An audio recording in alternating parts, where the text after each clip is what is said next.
There's a thing I like to say whenever someone asks me about my electorate. I say I am the luckiest MP in the country.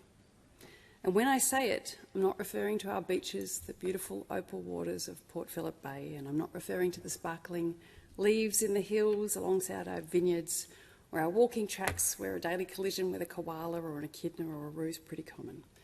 I'm referring to our people, the people of Flinders. Here's how I describe it. They bring their best selves to meet with me every single day.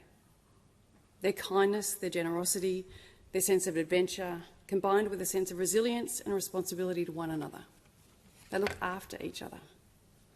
I saw it on the weekend. CliffX meets in Rosebud, where hundreds of people turned up to thank the CFA of Rosebud and Rye for fighting fires across the state.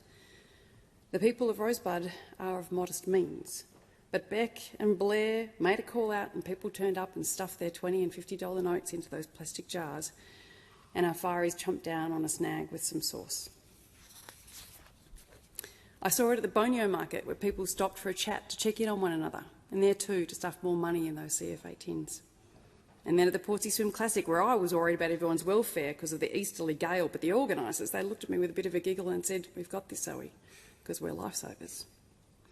And next week I will join another 50 people as they take their final steps in their marriage to Australia on Australia Day. And that's how I like to think of citizenship ceremonies, like they are a marriage, particularly for those who've been in long-term de facto relationships with this wondrous land. Where I'm from, it's not uncommon to meet someone becoming Australian who's lived here for 50 years already. The choice to become a citizen is a welcome one. In taking the oath, our new Australians pledge loyalty to Australia, to care for our nation, our shared future, and to embrace in perpetuity the blessings of this land, because the blessings of this land are many.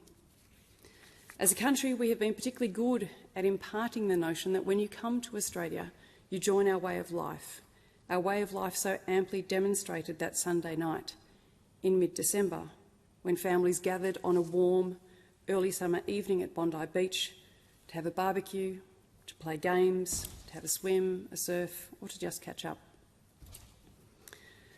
We say it less loudly, but in coming here we ask you to leave the troubles of your earlier homeland behind, ancient hatreds or contemporary wars. We ask you, please do not bring them here, and in return we say to you, here, you are safe. Since October the 8th, 2023, I'm no longer sure that that is Australia's promise. I learnt that lesson 2 years ago to the day in which 15 innocent people lost their lives on Bondi Beach. I was in Israel on the only bipartisan trip of the Australian Parliament, which went to Israel since October 7 to see for ourselves what had happened there. And during that visit, I put a single photo up on Instagram, standing with my mate, the member for Macnamara, on the Mount of Olives.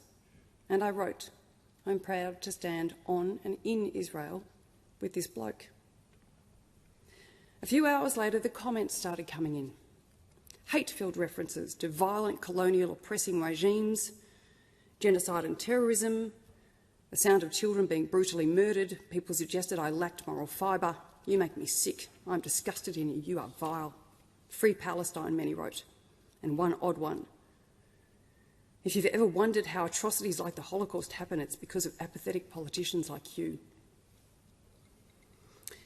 I came back to Australia and I talked publicly and often of what I had seen in Israel. The horror of the 7th of October, the slaughter of innocent people in their homes and the rape and mutilation of women.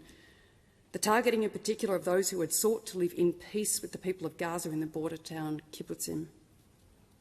And then the letters started coming in, first a trickle and then a flood, of gratitude that somebody, anybody, was speaking out for the Jewish people.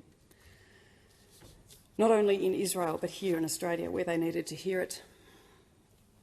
The nature of the letters was best summed up by Amy from Melbourne, who said, "My young family moved to Melbourne from the States in 2010 for what we thought would be a few years, but we never went back, partly because the Melbourne Jewish community has been an unbelievable, safe and supportive place for us to live. I have felt rocked to my core since the 7th of October.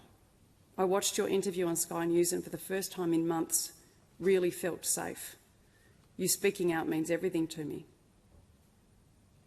Others who wrote to me spoke of a possible return to Israel despite the war, despite the danger, and hoped that they would feel safer there than they were feeling in Melbourne and Sydney.